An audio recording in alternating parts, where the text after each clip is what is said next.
parents, teachers, fellow graduates, and our guests. Good morning to you all. A journey to 1,000 miles begins with a single step. We are here today to celebrate the beginning of our lifelong journey towards our dreams and aspirations.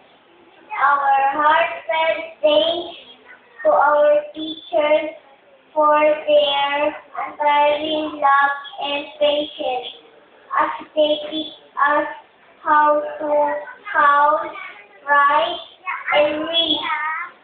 Thank you so much for our parents for their unconditional love and sacrifices for us to have a better future.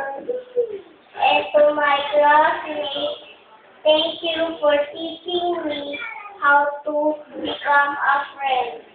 There will be many graduations in our lifetime.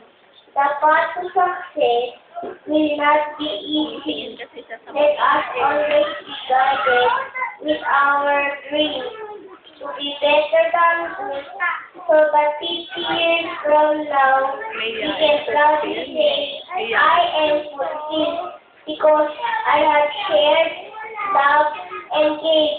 Thank you very much. Yes.